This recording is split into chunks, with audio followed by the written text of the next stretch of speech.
Happy New Year, everyone. I just posted a video on my TikTok that was taken down for violating community guidelines. Now, anyone who has been following me since 2020, so since 2020, would know that I became active and visible on social media during the genesis of the COVID 19 pandemic. And it was an involuntary activism, if you want to call it that, because I'm the kind of person that cannot sit by and allow an injustice to happen or to allow blatant disinformation to be propagated in the public space. So it was a kind of itch that I was scratching, and I, from my college experience, learned how to do research, and I gained some knowledge having gone through a degree program. And so I utilized that knowledge, and I was thinking that the learned people in our society, because Jamaica has a lot of educated people, notwithstanding the public face of enhanced dunceness that seems to be prevalent on social media. Jamaica has a lot of educated people, and Jamaica also has a lot of conscious people, and there's a difference between the two. The conscious is far more beneficial to the society than the educated. But that is a discussion for another time. And so I began to look into the COVID 19 pandemic, and because things just weren't making sense, right? When they told us to stay home for 2 weeks, remember that famous a pronouncement by Andrew Holness, Tanaya Yard, right? When the gentleman did come out and say, we outside and we're not going, right? And then the soldiers went flying. So, we stayed home for 2 weeks, and then COVID was still out there like a roaring lion seeking whom it may devour, and it was behaving like a person. So I naturally became curious, and I began to do some research, and I found that it was blatant disinformation, that people were lying. And I don't mean like regular people, I mean like the people on the TV, the medical health practitioners, the chief medical officers, the prime ministers, the presidents, and the people from these pharmaceutical companies. So I discovered they were lying. And of course, I'm thinking, well, I'm not the brightest person in the world. Surely these people at the news organizations they have the money and the resources to do I mean, I'm just scratching the surface and I can find out that these people are lying. Surely the news people must know that they're also lying. But then the media became the propaganda arm for these pharmaceutical companies that were trying to foist a medical product on us that was not a vaccine. Now, why am I saying all this? So, I just saw a video by Dr. Peter McCullough. He's a cardiologist from the United States of America. So, of course, they were talking about the spike protein and such. And I reposted the video because I'm thinking it's 2026 now, and the cat's out the bag. We all know they were working on the virus in the Wuhan lab. We all know that the US had a 524-page report detailing the fraud that happened. Of course, Donald Trump has now since collected $700 billion and pardoned Alberta Bourla from Pfizer and the rest of them, right? So the world can just forget that COVID was a big con.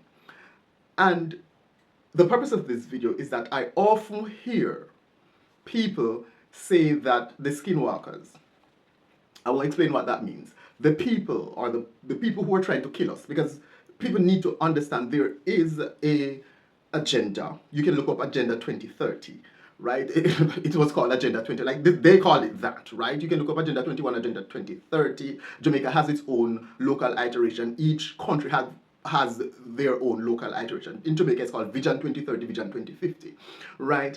And you can also look up the Great Reset. I'm not going to kind of go back to what I was doing before because I realized that one, it is so hard to get information out because everywhere you post it, it gets censored.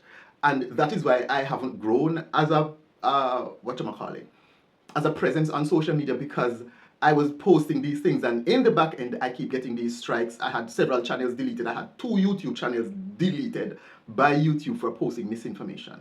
And this wasn't my opinions that were being proffered. This was literally stuff from the US government. Documents that were released by the government of the United States through Freedom of Information Act requests. And when I make a video about them, YouTube would delete the videos and strike my channel. I think I was just like, I don't give a shit. People need to know. And of course, 3 strikes and you're out. And so I got 2 channels taken down. And I'm not trying to go through all of that. The purpose of this video really is to ask those people who are saying that the people are trying to kill us because they're trying to, there's this depopulation agenda, which of course they say is a conspiracy theory, and that's a whole rabbit hole that you can go down. They're saying that they tell us, right? They're putting things in plain sight because they believe that if they tell us what they're doing and we don't stop them and we don't do anything about it, then they can escape karmic retribution. So how do you explain them censoring information? How does that work? How do you escape the karma? If you're saying, okay, well, I put it in the movies, I put it in the white papers, the SPARS Pandemic 2025 to 2028, you can go read that, which is literally a blueprint for COVID, right? I put it out there in the public space, albeit it's not explicitly stated, right? So that I can escape the karma that comes with sowing this bad seed. But if they're going around actively censoring the information, misdirecting. So when someone is coming out and saying, hey, this is what you're doing, they activate their propaganda arm to sow confusion and confuse people and say, oh, no, this is a lie, this is misinformation. Don't listen to these people, they're crazy. I don't understand how, if they're actively engaged in obfuscating what you're doing, how is it that they hope to escape the karmic retribution? I don't understand. Somebody need to explain that to me. Because even though we have now come to accept that the 6 feet apart was literally made up, even though the sensible among us were saying this doesn't make any sense. It's an airborne virus, like why are we standing 6 feet apart in a closed building that is air conditioned? How does that stop us from getting infected? Right? When people were taking the biologics, which are not vaccines, and they were still told that, oh, well, whether you take it or not, you can still get infected. And we're saying this is not a vaccine, it's something else. Right? And we were told that you're not a doctor, you're not a scientist. And no, we know. Right? So it's like, if they're actively engaged in stopping people from actually understanding what is really happening, how is it that they hope to escape karmic retribution? That is what I need people to, that is what I need the persons who are saying. They're telling us it's in plain sight and we just go along with it. So, it's kind of like, well, you brought it on yourself. I want people to explain that to me. Like, how do you escape your karma? And moreover, I feel like deeds are like seeds planted in a garden, right? Whatever you sow, you will reap. You can't escape it. What I do, the energy that I put out in the universe will come back to me. So if it is negative energy, the negative is going to come back to me. So that is what I'm trying to understand. I don't understand that aspect of it. So if anyone who believes that can explain it to me, then I would be most grateful.